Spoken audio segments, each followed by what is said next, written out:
You started doing this when you were how old? 15. 15. Mm-hmm. How on earth does a 15-year-old know anything about disrupting the music industry? I don't know. I think always when people say that to me, it was just a passion that I had. And then once I found, and it was a gap in the market, so once I found that gap in the market, then I was able to just go through and be consistent with it. But it was just highlighting stuff that wasn't being highlighted in the mainstream media. I think that was like my main sort of USP. So coming at it with the eyes of a fan. Mm-hmm. Yeah, basically, and then ending up owning a business. That's how it is. And I think people shouldn't start businesses just for money, because that's the wrong mindset you need to have. I think you need to start for a passion and find other ways that could pay you while you're actually doing your passion in your spare time. We're in the business of making content. Mm-hmm. You seem to be pretty successful at doing this. I'm alright. Yeah, you reckon? I think. Top 3 tips for an ad agency making content, what would it be? I'd say be nimble.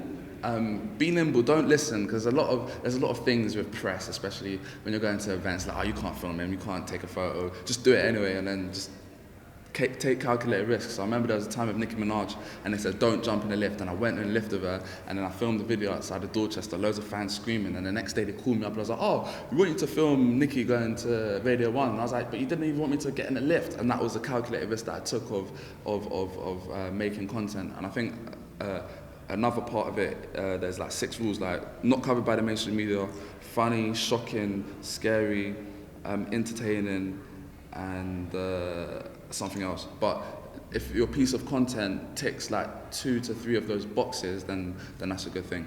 It's got to have a reason to exist. It's got to have a reason for me to want to watch it. Yeah, basically. And for me to share it. Yeah.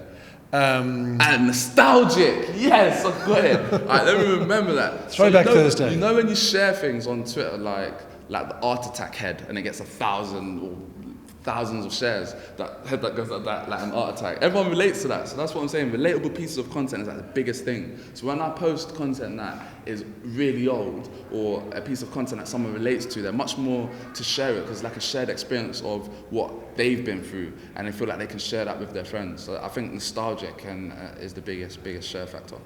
Okay, so how much of that do you run through an algorithm and think, last time that piece of content got 2,000 shares and it was, or how much of it is just happening organically in your head? Case by case. I do it organically. I know, I can tell when a good piece of content is going to get shared a lot. Like I send it to my social media manager who looks after all the SBTV stuff. I was like, share this, and then we have competitions like of who can get the most shares. Like I think I've had the most shares so far with Fredo Bar, that was like 35p, which was 10p back in then. Everyone had an outrage. Yeah. And that was like got a lot of shares. I remember that. So yeah, there's little things like that. Do you look at the data that comes off? Yeah, quite a lot, but that's what Dana's there for, and then she sort of reports it back to me, and then I can say, oh, I think we should do this, I think we should not do that, sort of thing. All right, cool. I've got one more thing to say. Self-belief, self-belief, self-belief. There you have it, Jamal Edwards believing in himself.